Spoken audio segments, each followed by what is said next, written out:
Hello, everyone. Welcome to today's Rockford IceHogs Media Day session. We're going to catch up with head coach Derek King as well as defenseman Nicholas Bodine on this NHL trade deadline day.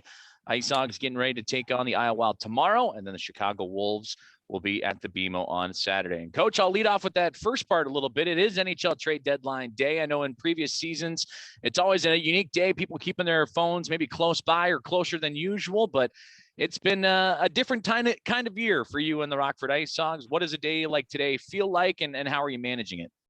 Well, I think the big thing here is waiting to see what the big club does up top, and then we got to make the adjustments, if any, to prepare for our game tomorrow.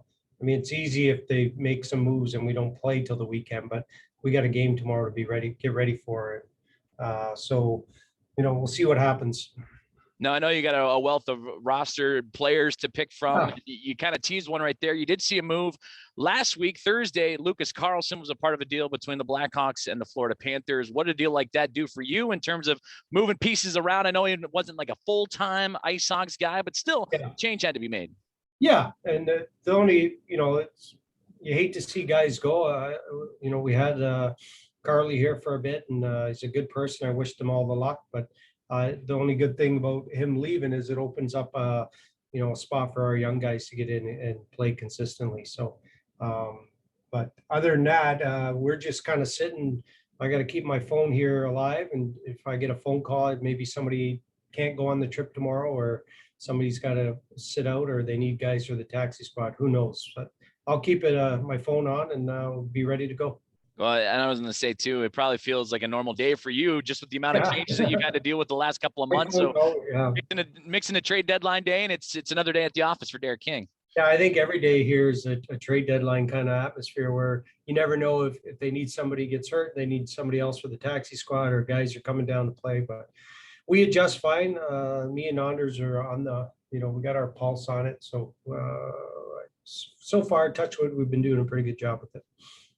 Well, last weekend, you were supposed to play Grand Rapids on Saturday. And for those media members tuned in, that game going to be rescheduled in May on May 3rd. In fact, the announcement coming this afternoon, but a rare weekend off in spring. I think the only other time that happened, unfortunately, was the beginning of the pandemic and the shutdown. How was your weekend now not having a game? That probably had to be a little unfamiliar territory. Well, it was good for us as a staff, I think, just to take a breather and for the mental reasons, just get away from it. But it was good to sit at home and just chill and watch a little Masters and watch all my golfers fail me for my pool, but that's all right. It was good. And my kids were off on spring break all last week. So it was good to be home and not having to go to a game or something like that. So, but we're ready to go and get back at this. Turning it over. Brandon Kane, your line is active, sir. Derek, Matthew Highmore was moved today. Just wanted to get your thoughts on that move and what Highmore's contributions meant in Rockford. Just huge heart. Loved Heisey, works his butt off every day. He's a true pro. I wish him all the luck. I'll probably throw him a text later just to wish him good luck. But you hate seeing a guy like that go. I think he was a big part of Rockford here. The time he was here, he took advantage of it, and the time he was up with the big club, he showed that he can play. So obviously this is a crazy business we're in. Some days your best buddy gets moved and that's it. You deal with it, but good for him. Hopefully he gets an opportunity in Vancouver, and hopefully I can watch him on TV. And then looking back at his career with Rockford, he had that shoulder injury that kept him out for, almost a season there. Yeah. How do you think that kind of derailed the start of his NHL career? And as he kind of gets more confident in Vancouver's system, that can be more of a long-term thing for him? Yeah, I every time you get injured, especially like that, it's not a little injury, bump and bruise. That's a major injury. I always think it's good to get them out of the way early instead of in the middle of your career. So I think he took the time mentally to focus on what he needs to do to get to the next level, strengthen his body up so he can play at the next level. I think he did that, took advantage of the time off, and as you can see, next thing you know, he's playing in the NHL. Obviously, Vancouver made a trade for him for a reason. He brings a lot of energy, a lot of work. Like I said earlier, he's a good pro. So I'm hoping this isn't just a couple games and then down in the minors. This is something where he's a permanent fixture there in Vancouver. And then one more for me on the team right now. What have you seen from Ian Mitchell and Nick Beaudin as they're working with developmental coaches? Well, I think, it's always a shock when you come down, when you're playing up at a certain level, then you come down here and it's a different pace. It's not as fast. You have a little more time up at the big level. But this is a hard league to play in. I think they've adjusted back to where they should be, and you can see them. It's in their game too. They're playing the hockey they should be playing with us, and they're doing a real good job with it. And then we had skills day today, and it's just good for these guys to instead of practicing on the taxi squad, they're at least getting some reps in here where they're touching a lot of pucks and working on their skills. Joe O'Donnell, your line is active. Hey, Coach, appreciate the time. The day of game travel, I know you guys did that in February. I'm just curious what changes for your group. Did you feel they had good legs back on February the 13th when you sort of bus and come right into the rink? Yeah, I mean, in a perfect world, would I love to be going there tonight and getting sleep in the hotel and get up, have a morning skate, the regular structure of a road trip. But it is what it is. Every team has to do it. So, but I felt our guys adapted well to it, whether it's going to Grand Rapids or going to Iowa or wherever we're going. Get in, get out. But I'm hoping they're young. They get a little rest on the bus, so they'll be ready to go, I hope. Catch our fans up and myself as well on the progress the last couple of weeks since you last played the Wild.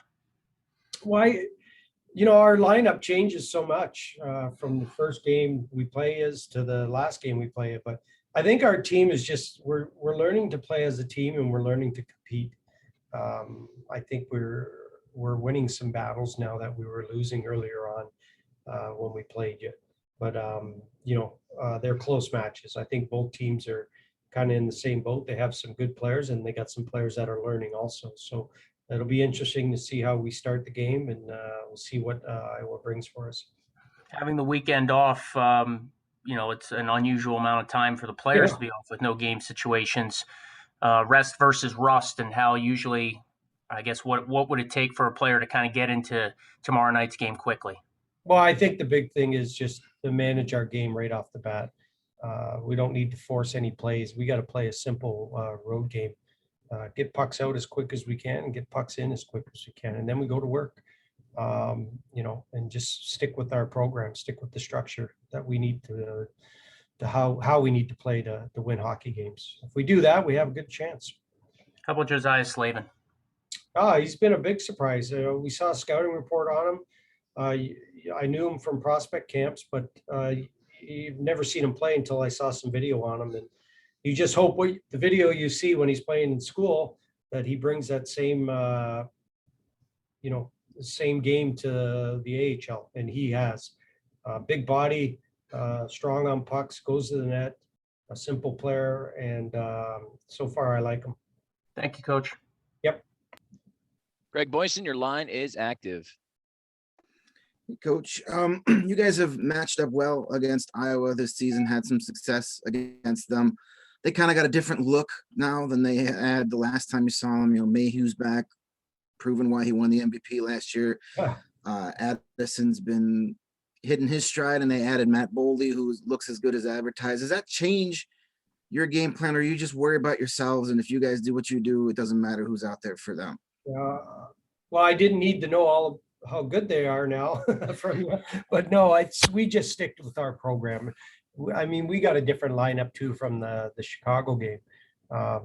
We got to put some new bodies back in, guys who've missed a couple games. So we'll have a different lineup from our last game, and we just got to come in there and play our game.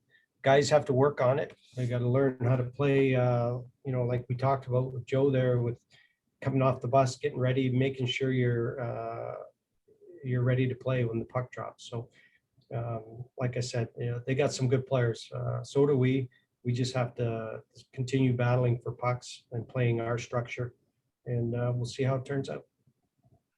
Thank you. Yep.